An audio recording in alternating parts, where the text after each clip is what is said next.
Thank you for joining us again and welcome back to our channel. If this is your first time, we appreciate your time.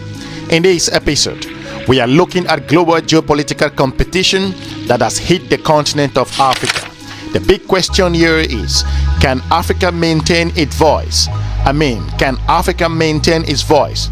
We shall be exploring this episode like never before seen. We will dive into specifics, bring you a compelling analysis as to the reason why the continent of Africa's voice is shrinking rapidly and the continent needs to do something about it. I will encourage you to watch this video to the end for clarity and better understanding. So without any much delay, let's just dive straight into it.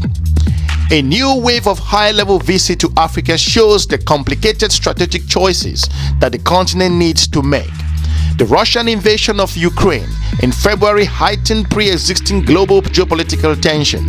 Since June of 2022, high-level visits from Germany, Russia, France, and the United States of America to 13 African states illustrate the competition for Africa's hearts and minds. Renewed attention by global powers has raised concern about whether Africa can defend its interests while international relations are increasingly strained. African states must carefully consider their strategic choices and positions to prevent being drawn into global disputes. And one fix that we from Africa demand is for the United Nations to embrace democracy in the Security Council by giving 2 permanent seats to Africa with veto power. When I first made this call in my inaugural address in this chamber, I was delighted to hear President Biden also announce that the United States is in favor of this reform. Similarly, when I met President Xi Jinping of China 3 weeks ago, I was delighted to hear that he too is in favor of stronger representation of the interests of developing countries in the Security Council. So, Mr. President, the time to fix this is now. We need this fix to strengthen our voice on the issues that matter to us in Africa. The thing is, it appears to be a new scramble for Africa happening right before our own eyes. Africa is home to some of the world's fastest growing economies, despite a sharp economic decrease since the COVID-19 pandemic. Many experts have identified Africa as the next big frontier, as a global economic and political force. Thus, it is unsurprisingly that many global powers have turned their attention to the continent. The visits are aimed at creating new partnerships and addressing common mutual challenges. German Chancellor Olaf Scholz just visited past couple of months to Senegal, Niger, and also South Africa, exemplifies some of those aims. It's focused on investment, energy, and food security issues, with a strong undertone of countering Russia's effort in Africa. German troops are deployed to the United Nations mission in Mali. After the departure of French troops in August, Germany became the main counter to the increasing role played by Russian paramilitary groups in supporting the Malian government. The visit of United States of America's Secretary of State, Antony Blinken, had similar goals to those of German, Americans, and also others. America is attempting to patch up its foreign policy towards Africa after the delay in relations during the Trump administration. Visiting South Africa, Rwanda, and the Democratic Republic of the Congo, Blinken used the trip to launch Sub-Saharan African strategy of the United States of America. This strategy is a sign of American efforts to rebuild relationships with the continent of Africa. France is presented with some significant challenges in Africa, not without reasons. French President Emmanuel Macron's July tour to Cameroon, Benin, and Guinea-Bissau illustrate Paris' long-running ambitions to renew relationship with African continent. This renewed process has languished into some particular areas, exemplified by the Malian junta's critique of Macron's approach as neo-colonial and also patronizing with regards to his own perspective. The visit from Germany, the United States, and to some extent France has something in common. They all are looking to counter the increasing role played by Russia and China in the continent of Africa, particularly as the conflict in Ukraine continues and the tension over Taiwan remains momentum. Looking at other aspects, thus, Russia's Foreign Minister Sergei Lavrov's trip to Egypt, the Republic of the Congo, Uganda, and Ethiopia in July is a symbolic one as well. The tour aimed to demonstrate that Russia has not been left isolated by the Western sanctions. He presented a narrative of Russia as a respectful friend rather than an overbearing Western power with a colonial mindset. Lavrov also attempted to counter the West narrative on the causes of the global food crisis, blaming sanctions rather than the Russian blockade of grain export from Ukraine into the Black Sea. Moving ahead, despite those efforts, global powers still have a long way to go to rebuild trust with African countries. We have made lots of videos on this particular channel. If you are new here, we encourage you to check the entire channel for you to see more exciting and educating content regards to the global African perspective. Without any more delay, let's just dive straight into it. Africa has long been marginalized in global decision-making processes, and its voices are often drowned out. The legacy of colonialism, economic exploitation, and political marginalization has left deep scars on the African continent, thereby affecting its development, stability, and influence in international affairs. During his lecture at the University of Pretoria, Blinken said Washington will not dictate which choices Africa must make, and neither should anyone else. However, the United States of America's Sub-Saharan African relationship strategy mentions that China and Russia's exploitation of African nations.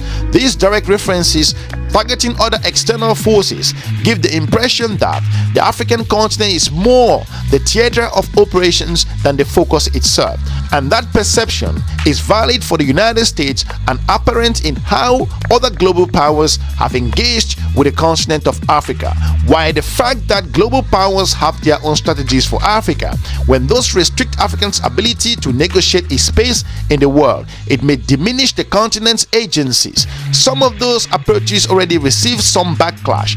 A proposed United States law, the Countering Malign Russian Activities in the African Act, seek to punish African countries that support any Russian activities that undermines United States objectives and interests. This proposed bill, yet to be discussed by the US Senate, has not gone unnoticed. The Southern African Development Community expressed dissatisfaction concerning Africa's being targeted for unilateral and punitive measures in a joint communique followed by the 42nd Heads of States of Southern African Development Community Summit, the Democratic Republic of the Congo, as of August. If you look into perspective regarding Africa needs a firm stand to figure out its voice regards to the global community.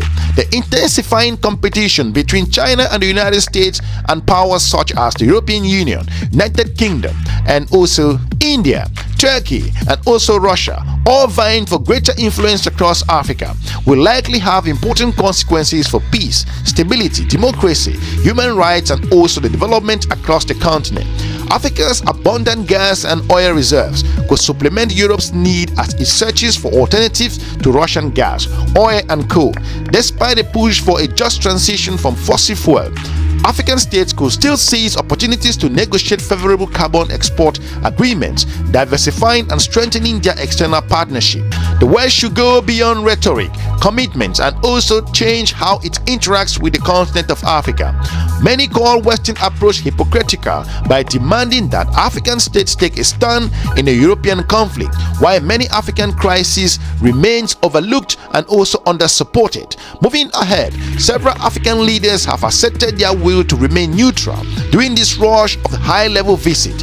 When Lavrov was in Uganda, President Yoweri Museveni questioned the demand that African countries should oppose particular states. He controversially said, "We want to make our own enemies, not fight other people's enemies." In a similar vein, South African Minister of International Relations and Cooperation, Naledi Pandor, asserted that South Africa would not be bullied to choose side or looking at other aspects with regards to the international pressure. The slew of high-level visits to Africans pivotal with the continent, important as the largest regional voting bloc at the United Nations and a potential vital player in international relations and politics. The active non-aligned stance taken by many African states since the invasion of Ukraine signifies the continent's resistance to becoming embroiled into politics of confrontation, and also the power countries have to advance with regards to putting their own perspective ahead in terms of other nations. Nevertheless, more must be done indeed. African countries' commitment to active non-alignment is not an any easy task, so to point out. The diversity within the continent means that unified positions are not always possible, but when individuals' positions are not clearer, it may create challenges as well. The visit of South Africa's Defense Minister Thandi Modise to Moscow to attend 10th Conference Federation on International Security that was in August of 2022 in the case in point why the country has continued to communicate its neutrality and non-alignment. These visits contradicted such narrative. Rather, it confirms for many in the West the view that South Africa has taken a side. Thus, governments must ensure their rationale clearly articulating those particular aspects, their intentions when exercising their agencies with external partners. Africa has the freedom to take advantage of the various external partnerships on offer. Nevertheless, in doing so, African nations should assert their interest so that the continent benefits from renewed attention. This can help prevent African states from being used by external powers to put their own interests ahead of the continent. Hopefully, we've informed you with regards to how strategic this particular period is with regards to geopolitics in the continent of Africa. Let us know what you think with regards to this particular aspect with regards to African voices at the moment, what the continent is facing so far based on your own analysis. Let us know if you're from one of those countries that geopolitics is so high in your region and how that's going to affect your region. Let us know in the comment section. Feel free to drop us a comment and watch some other very informative video on this YouTube channel. We are looking forward to meeting you soon in our next episode. Have a good day. Bye-bye. Madam President, our current tenure at the United Nations Security Council has reinforced the view that there is an urgent need for reform. Nearly 80 years after its creation, the Security Council has been stuck in time. Its imbalanced composition is unjust and at odds with current realities, undermining its legitimacy and effectiveness. Unfortunately, Africa remains the unquestionable victim in all of this. Without structural change, the Security Council's effective performance and legitimacy remains unquestionable. In a historic and successful debate, which I presided over during Sierra Leone's August presidency of the Security Council on addressing the historic injustice and enhancing Africa's effective representation in the Security Council, I spoke as a representative of the continent that has long been underrepresented in the decision-making processes that shape our world on matters of peace and security. That debate had an indisputable resonance. One, that the historical injustice being perpetrated against Africa must be rectified. Two, that Africa must be treated as a special case. And three, that it must be prioritized in the reform process.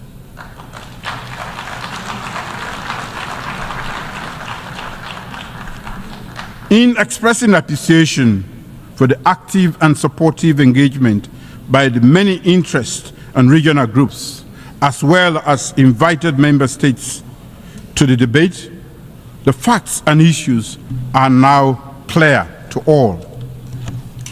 Africa has long been marginalized in global decision-making processes, and its voices are often drowned out.